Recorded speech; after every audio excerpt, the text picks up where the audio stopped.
வணக்கம். நீங்கள் இணைந்து கொள்வது நியூஸ் ஃபர்ஸ்டின் இரவு 8 மணி பிரதான செய்தியுடன். உங்களுடன் இணைந்து கொள்ளும் நான் சிசிறுகுமார் கிருஷாந்த் ராஜ். உங்களோடு இணைந்து கொள்ளும் நான் அருணீரேஷா அருளானந்தம். விரிவான செய்திகளுக்கு முன்னதாக தலைப்புச் செய்திகள். எவருக்கும் அநீதி இழைக்கப்படாத வகையில் சைட்டம் பிரச்சினைக்கு தீர்வு வழங்குவதாக ஜனாதிபதி வாக்குறுதி. கேப்பாப்புலவு மக்களின் போராட்டத்திற்கு பெரும்பான்மை சமூகத்தைச் சேர்ந்த சிலர் ஆதரவு. தகவல் அறியும் சட்டத்தின் பிரகாரம் அஷ்ரப் மரணத்தின் புலனாய்வு அறிக்கையை பகிரங்கப்படுத்துமாறு பஷீர் செஹ்தாவூத் விண்ணப்பம். தமிழக முதல்வர் பிரச்சினைக்கு தீர்வு காணும் தீர்மானமிக்க கலந்துரையாடல்கள் இன்று இடம்பெற்றன.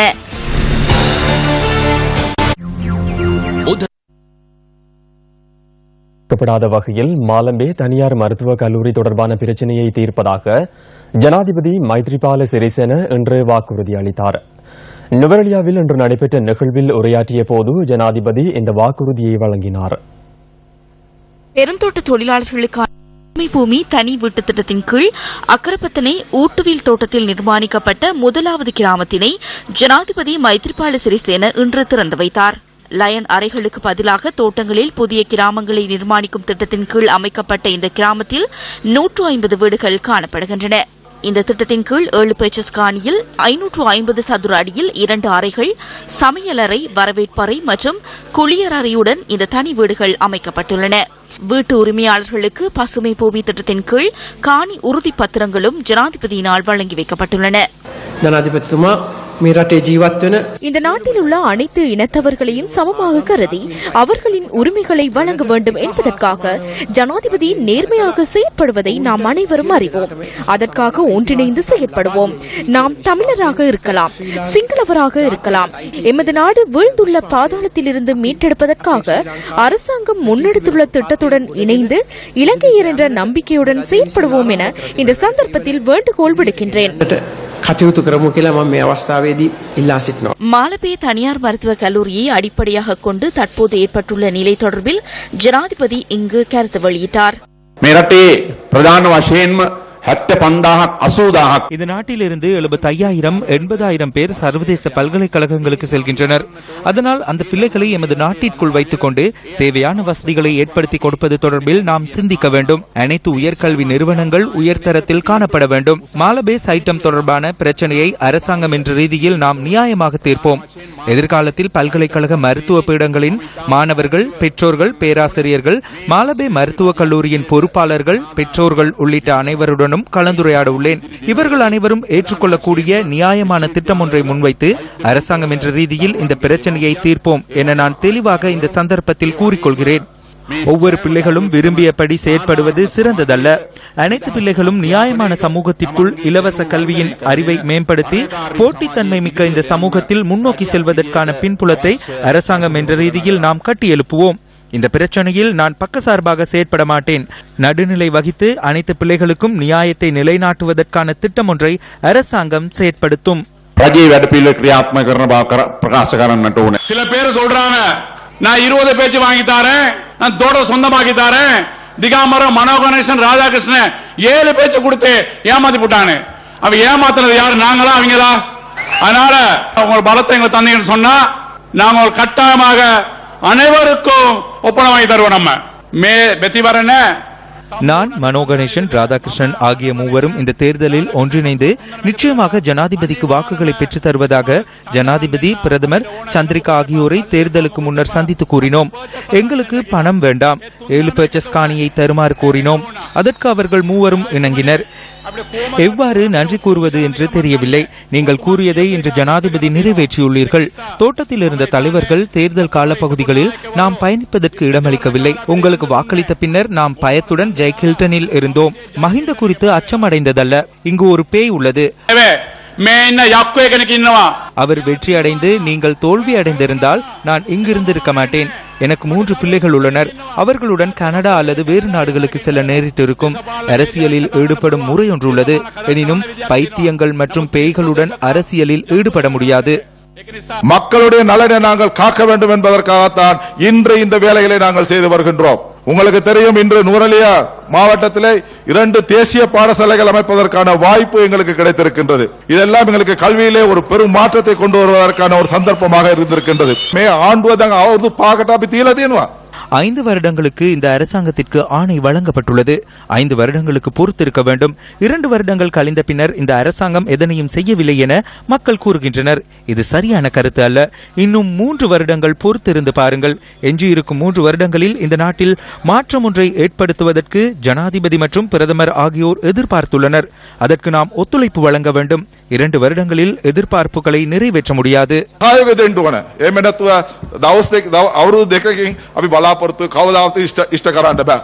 இதேவேளை ஜனாதிபதி மைத்ரிபால சிறிசேன இலங்கை தொழிலாளர் காங்கிரசின் அமைப்பாளர்களை இன்று சந்தித்தார். கொட்டக்கலை இலங்கை தொழிலாளர் காங்கிரஸ் அலுவலகத்தில் இந்த கூட்டம் நடைபெற்றது. பில குடியிருப்பு மக்களால் 10வது நாளாகவும் முன்னெடுக்கப்படும் போராட்டத்தில் சிவில் அமைப்புகள் சிலவும் இன்று இணைந்து கொண்டன. விமானப்படை தளத்திற்கு முன்பாக உள்ள வீதியில் கேப்பாப்புலவு பில குடியிருப்பு மக்கள் நேற்று முதல் மறியல் போராட்டத்தில் ஈடுபட்டு வருகின்றனர்.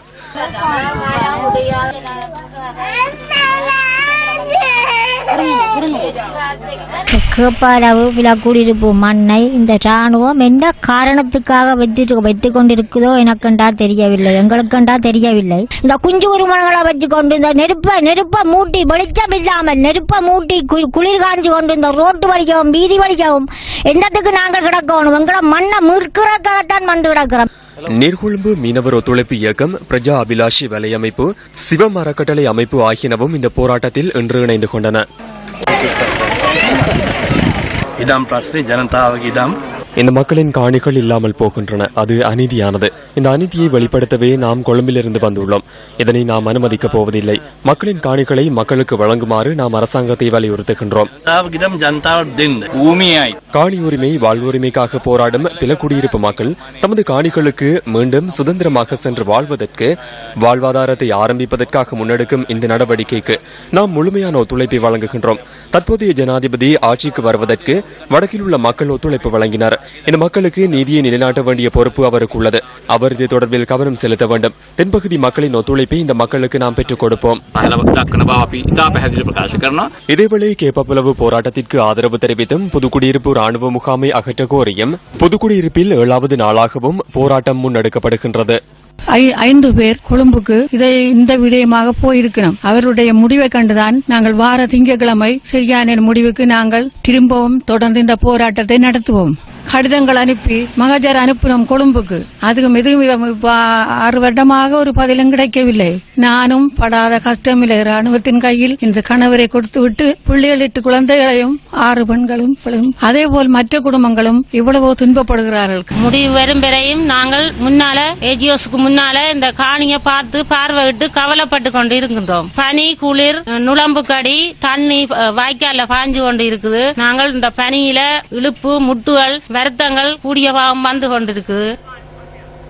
வடமாகாண சபையின் இன்றைய அமர்வில் கேப்பாப்புலவு மக்களின் போராட்டம் தொடர்பில் கருத்து தெரிவிக்கப்பட்டன. கேப்பாப்பிலவு, சூரிபுரம், பிளக்குடியிருப்பு என்ற கிராமங்கள் மீள்குடியேற்றம் செய்யப்படும் போது அவர்கள் உடனடியாக மீள்குடியேற்றம் செய்யப்படவில்லை. 2010ஆம் ஆண்டு மாவட்ட செயலகத்துக்கு முன்னால் அவர்களுடைய போராட்டத்தின் போது அன்றைய புலனாய்வு துறையினர்களால் சாணியும் ஒயிலும் கழிவொயிலும் கலந்து அந்த போராட்டம் நடத்திய மக்கள் மீது வீசப்பட்டது. தொடர்ந்து அந்த மக்கள் போராடி கொண்டே இருந்தார்கள். ஆனால் அவர்களுக்கு இடம் கிடைக்கவில்லை. ஆனால் மாதிரி கிராமம் என்ற பெயரில் மாதிரி கிராமத்தில் அவர்களை குடியேற்றினார்கள். கூடிய விரைவில் விடுவதாக 20 பேச் காணியில் தொடர்ந்து அவர்கள் போராடி வந்த நிலைமைதான் உண்ணாவிரத போராட்டம் ஒன்றிலும் ஈடுபட்டார்கள். இந்த மக்களுடைய காணிகள் என்பது காணி நிர்வாக திணைக்களம், வடக்கு கிழக்கு மாகாணம், உட்துறைமுக வீதி, திருவோணமலை, அவர்கள் ஏற்கனவே இந்த காணி வழங்கப்பட்டதற்கான ஆதாரம் மாவட்ட செயலகத்திலும் இருக்கின்றது. இங்கே என்னிடமும் இருக்கின்றது. இந்த அவையில இருக்கிற அத்தனை பேரும், எங்களுடைய எதிர்கட்சி உறுப்பினர்கள் உட்பட அத்தனை பேரும் நாங்கள் ஞாயிற்றுக்கிழமை, எதிர்வரும் ஞாயிற்றுக்கிழமை 12ஆம் தேதி அங்க நாங்கள் அங்க சென்று ஒரு ஆதரவை கொடுத்தால் என்ன முழு கேப்பளவு பிரதேசம் அதை அன்றிய பிரதேசங்களில் இருக்கின்ற எல்லா காணிகளும் விடுவிக்கப்பட வேண்டும்.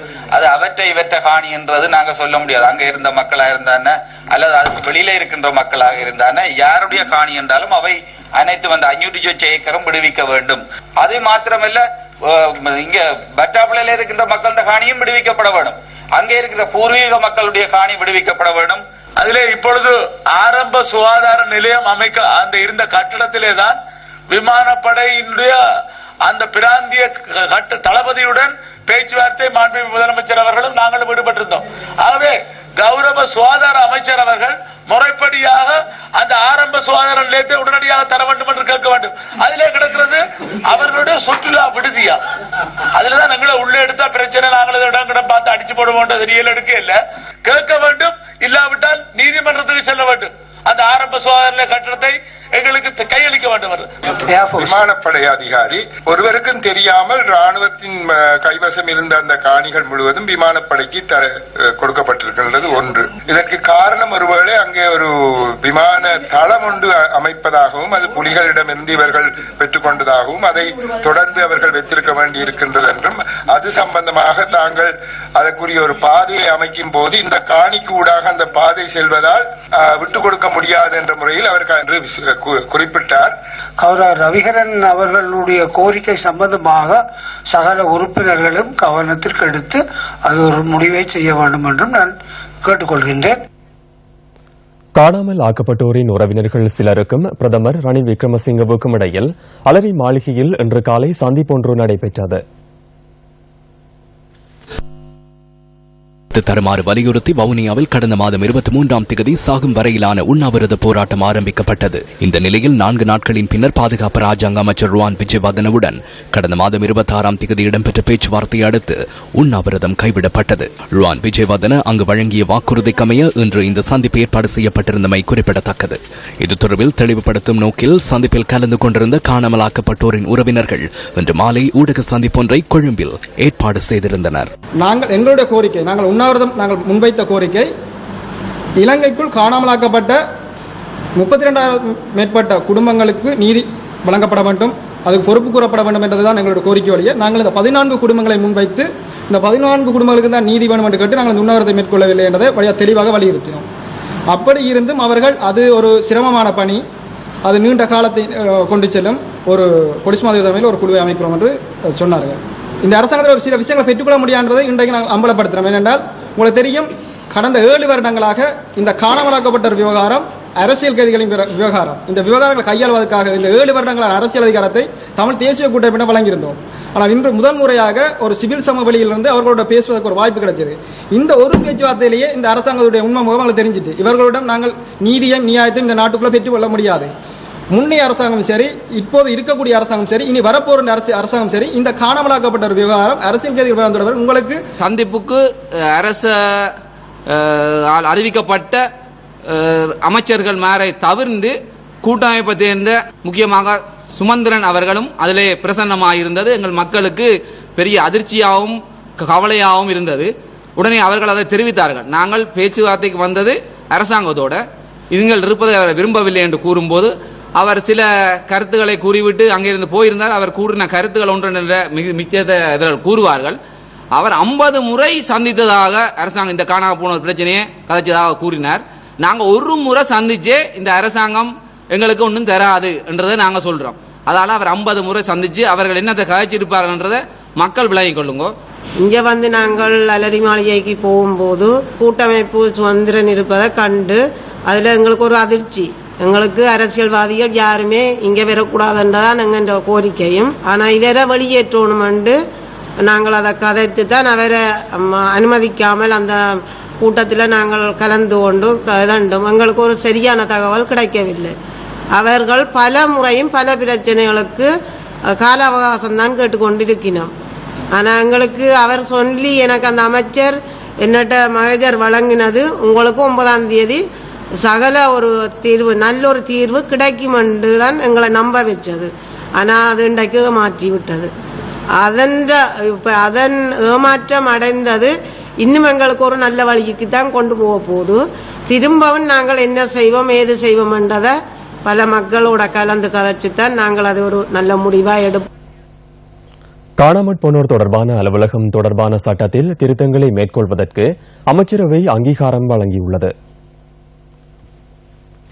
2016 ஆண்டின் 16ஆம் இலக்க காணாமற் போனோர் தொடர்பான அலுவலகத்தை ஸ்தாபித்தல், நிர்வகித்தல் மற்றும் அதன் பணிகளை நிறைவேற்றுதல் தொடர்பான சட்டத்தில் திருத்தம் மேற்கொள்வதற்காக பிரதமரினால் அமைச்சரவை பத்திரம் முன்வைக்கப்பட்டதாக அரசாங்க தகவல் திணைக்களம் தெரிவித்துள்ளது.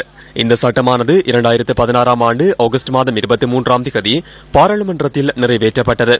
காணாமற் போனோர் தொடர்பான அலுவலக அதிகாரங்களின்படி எவரேனும் நபரொருவர் அல்லது அமைப்புடன் ஒப்பந்தத்தில் கைச்சாத்திடுவது தொடர்பான சட்டத்தின் 11ஆம் பிரிவின் கீழுள்ள உறுப்புரையை அகற்றுவதற்கான யோசனைகள் முன்வைக்கப்பட்டுள்ளன. இதன் பொருட்டு சட்டத்தில் திருத்தம் மேற்கொள்வதற்கான சட்ட வரைபொன்றை மேற்கொள்வதற்காக சட்ட வரைஞர் திணைக்களத்திற்கு ஆலோசனை வழங்குவது தொடர்பான யோசனைகளை பிரதமர் அமைச்சரவைக்கு சமர்ப்பித்திருந்தார். பாராளுமன்ற உறுப்பினர் எம்.ஏ. சுமந்திரனின் பாதுகாப்பை உறுதிப்படுத்துமாறு சம்பந்தப்பட்ட தரப்புகளுக்கு அறிவித்துள்ளதாக சபாநாயகர் கரு ஜெயசூரிய இன்று பாராளுமன்றத்தில் கூறியுள்ளார். எம்.ஏ. சுமந்திரனின் பாதுகாப்பு தொடர்பில் ஏற்பட்டுள்ள தற்போதைய நிலைமை குறித்து சுமந்திரனும் மேலும் சில உறுப்பினர்களும் எனது கவனத்திற்கு கொண்டு வந்துள்ளனர். எம்.ஏ. சுமந்திரனின் பாதுகாப்பு தொடர்பில் அதிக கவனம் செலுத்தி தேவையான நடவடிக்கைகளை முன்னெடுக்குமாறு பாதுகாப்பு தரப்பினருக்கு அறிவித்துள்ளேன் என்பதை சபைக்கு நான் தெரிவித்துக் கொள்கிறேன். ஸ்ரீலங்கா முஸ்லிம் காங்கிரசின் ஸ்தாபகர் தலைவர் மர்ஹூம் எம்.எச்.எம். அஷ்ரஃபின் மரணம் தொடர்பாக புலனாய்வு செய்து அறிக்கை சமர்ப்பிக்க நியமிக்கப்பட்ட தனிநபர் ஆணைக்குழுவின் அறிக்கையின் பிரதியை தமக்கு வழங்குமாறு கட்சியின் முன்னாள் தவிசாளரும் முன்னாள் அமைச்சருமான பஷீர் சேகுதாவுத் விண்ணப்பித்துள்ளார். தகவல் அறியும் சட்டத்தின் பிரகாரம் குறித்த பிரதியை தமக்கு வழங்குமாறு ஜனாதிபதியின் செயலாளர் பி.பி. அபேகோனிடம் அவர் விண்ணப்பம் ஒன்றை முன்வைத்துள்ளார். இந்த விண்ணப்பம் குறித்து முன்னாள் அமைச்சர் பஷீர் சேகுதாவுத்தின் கையொப்பத்துடன் ஊடக அறிக்கை ஒன்று வெளியிடப்பட்டுள்ளது. இந்த ஆணைக்குழுவின் அறிக்கையை பகிரங்கப்படுத்துமாறு ஏற்கனவே ஜனாதிபதிக்கு கடிதம் மூலம் தாம் கோரிக்கை விடுத்திருந்ததாகவும் அதில் தெரிவிக்கப்பட்டுள்ளது. இந்த நிலையில் தகவல் அறியும் உரிமை சட்டத்தின் கீழ் நீதியரசர் எல்.கே.ஜி. வீரசேகர தனிநபர் ஆணைக்குழுவின் அறிக்கையின் பிரதியை தமக்கு வழங்குமாறு பஷீர் சேகுதாவுத் விண்ணப்பித்துள்ளதாகவும் குறிப்பிடப்பட்டுள்ளது. ஸ்ரீலங்கா முஸ்லிம் காங்கிரசின் சாபக தலைவர் மர்ஹூம் எம்.எச்.எம். அஷ்ரஃபின் மரணம் தொடர்பில் ஆராய்வதற்கு முன்னாள் ஜனாதிபதி சந்திரிகா குமாரதுங்கவினால் நியமிக்கப்பட்ட ஆணைக்குழு 3 மாதங்களுக்குள் புலன் விசாரணை நடத்தி அதன் கண்டறிதல்களை முன்னாள் ஜனாதிபதியிடம் ஒப்படைத்ததாகவும் பஷீர் சேகுதாவுத்தினால் வெளியிடப்பட்டுள்ள ஊடக அறிக்கையில் தெரிவிக்கப்பட்டுள்ளது. 16 வருடங்கள் நிறைவடைந்துள்ள போதிலும் குறித்த அறிக்கையின் கண்டறிதல்கள் தொடர்பில் சுருக்கமாகவோ முழுமையாகவோ இதுவரை வெளியிடப்படவில்லை எனவும் அதில் குறிப்பிடப்பட்டுள்ளது. சிரேஷ்ட ஊடகவியலாளர் உமா சந்திர பிரகாஷின் நல்லூர் கந்தசுவாமி பெருங்கோயில் என்ற நூலின் இருவட்டு நலைக்கந்தனின் பாதங்களில் இன்று சமர்ப்பணம் செய்யப்பட்டது. வரலாற்று சிறப்புமிக்க நல்லூர் கந்தசுவாமி ஆலயத்தின் பண்பாடு மற்றும் பாரம்பரிய வரலாற்று தகவல்களை உள்ளடக்கியதாக நல்லூர் கந்தசுவாமி பெருங்கோயில் நூல் கடந்த வருடம் வெளியிடப்பட்டிருந்தது. யாழ் மண்ணின் கலாசார பண்பாடு மற்றும் வரலாற்றை நமது அடுத்த சந்ததியினர் தெளிவாக அறிந்து கொள்ளும் வகையில் நல்லூர் கந்தசுவாமி பெருங்கோயில் என்ற நூலின் இருவட்டு வெளியிடப்பட்டுள்ளது. இந்த நிகழ்வில் யாழ் பல்கலைக்கழகத்தின் துணைவேந்தர் வசந்தி அரசரட்னம், யாழ் பல்கலைக்கழகத்தின் வரலாற்றுத்துறை தலைவர் பேராசிரியர் ப. புஷ்பரட்னம், கோப்பாய் ஆசிரியர் கலாசாலையின் பிரதி முதல்வர் எஸ். லலிசன் ஆகியோர் கலந்து கொண்டிருந்தனர். நல்லூரினை பற்றிய ஒரு புத்தகம் எழுதியிருந்தார்கள். அதனையே இன்று எல்லோரும் செவி மூலம் கேட்கக்கூடிய வகையில் ஒரு இருவட்டாக அதனை அமைத்து இன்று அதனை வெளியிட இருக்கின்றார்கள். அது மிக ஒரு சிறந்த விடயமாகும். இது தமிழ் வாசிக்க தெரியாதவர்களுக்கும் வாசிப்பது கடினமாக உள்ளவர்களுக்கும் இதை கேட்டு நல்லூரினை பற்றி அறிந்து கொள்வதற்கு ஒரு சிறந்த வரப்பிரசாதமாக அமையும் என்று நான் நம்புகின்றேன். அந்த நூலிலே இதுவரை சொல்லப்படாத புதிய பல படைய விடயங்களை அவர் வெளிச்சத்துக்கு கொண்டு வந்திருக்கின்றார். நல்லூரை பற்றி அறிந்த பலரும் அந்த நூலை தேடி வாசிக்கின்ற ஒரு சூழ்நிலை இப்பொழுது உருவாகி இருக்கின்றது.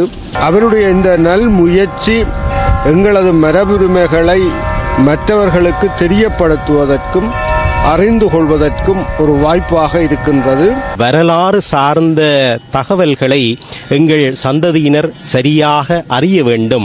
எங்களுடைய பெருமைகளை நாங்கள் சரியாக உணர வேண்டும். அதற்கு ஏற்றாற்போல இதுவரையிலே வெளிவந்த நல்லூர் வரலாறுகளுக்குள்ளே மிகச்சிறந்த நூலாக இந்த நல்லூர் கந்தசுவாமி பெருங்கோவில் என்கின்ற நூல் கணிக்கப்படுகிறது. இவற்றையெல்லாம் திரட்டி இன்றைக்கு ஒலி வடிவத்திலே இருவட்ட எடுத்துக்காட்டாக இன்றைக்கு இணையத்திலே கூட பெறக்கூடிய வண்ணத்திலே இவர்கள் வெளியீடு செய்வது ஒரு வகையிலே எங்கள் வரலாற்றை பேணுகின்ற நன்முயற்சியாகத்தான் நான் பார்க்கிறேன். தமிழர் விடுதலை கூட்டணியின் யாழ் கிளை அலுவலகம் இன்று திறந்து வைக்கப்பட்டது. யாழ் துறை வீதியில் அமைந்துள்ள இந்த அலுவலகத்தை கட்சியின் செயலாளர் நாயகம் வி ஆனந்த சங்கரி திறந்து வைத்தார். இன்று தமிழ் மக்களுடைய பிரச்சனையை கேட்கக்கூடிய ஒரே கட்சி தமிழர் கூட்டணி என்பதை உலகம் அறியும். நாளுக்கு நாள் புது கட்சிகள், புது அபிப்பிராயங்கள், புது எண்ணங்கள், புது சிந்தனைகள் எல்லாம் இந்த இன்று நிலைமைக்கு ஏற்றதாக எனக்கு தெரியவில்லை. சில கூட்டுக்கள், பெரிய தலைவர்களுடைய அறிக்கைகள் கூட இன்றைய நிலைமைக்கு ஒன்றாக தெரியவில்லை. பலவிதமான நம்பிக்கைகளை மக்கள் மத்தியில் ஊட்டிவிட்டு எங்களிலிருந்து பிரிந்து போனவர்கள் இப்ப புது நிலைப்பாடு எடுக்கின்றார்கள். அது முழுக்க மக்களுடைய எதிர்காலத்தை கடுமையாக பாதிக்கும் என்பதை உணராமல் தங்களுடைய சூழ்நிலை தான் செயல்படுகின்றார்கள்.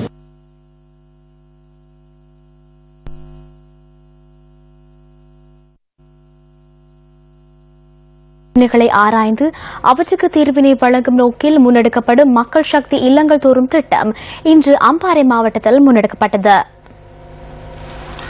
அம்பாறை நாவதன்வழி பிரதேச செயலகத்துக்குட்பட்ட பல கிராமங்களுக்கு மக்கள் சக்தி குழுவினர் சென்றிருந்தனர். யுத்தத்தால் பாதிக்கப்பட்டு மீள்குடியேற்றப்பட்ட மக்கள் மத்திய முகாம் பகுதியில் பல்வேறு சிரமங்களுக்கு மத்தியில் வாழ்ந்து வருகின்றனர். நாங்கள் கஷ்டப்பட்ட குடும்பம் எங்களுக்கு இப்படியாக இந்த சமுத்தியை பெருமதியை கூட்டி தர சொல்லி உங்கள்கிட்ட கால்மீன் கட்டுக்கொள்ளும். மற்றது தண்ணி குழாய் தண்ணி நிறைய காடி அந்த முக்கிய நீரத்தை நாங்கள் போய் கதைக்கிறானா இதுவரைக்கும் எங்களோட பகுதிக்கு மட்டும்தான் தரல, மற்ற எல்லாம் கூட வெட்டு. மத்திய முகாம் 1, மத்திய முகாம் 2, மத்திய முகாம் 3 ஆகிய கிராமங்களுக்கு சென்ற நியூஸ் ஃபர்ஸ்ட் குழுவினர் அவர்களின் பிரச்சினைகளை பதிவு செய்து கொண்டனர்.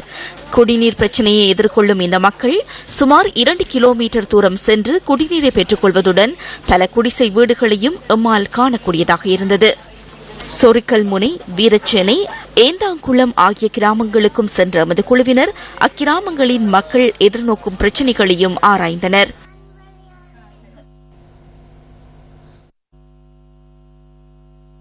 ஸ்ரீ பாலசெல்வ விநாயகமூர்த்தி தேவஸ்தான மகா கும்பாபிஷேக பெருவிழா இன்று இனிதே நடைபெற்றது.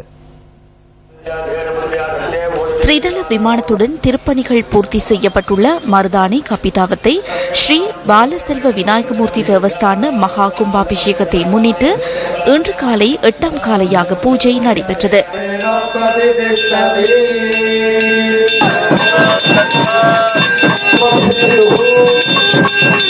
விசேட பூஜைகளை தொடர்ந்து பிரதான கும்ப வீதி பிரதர்சனம் இடம்பெற்றது.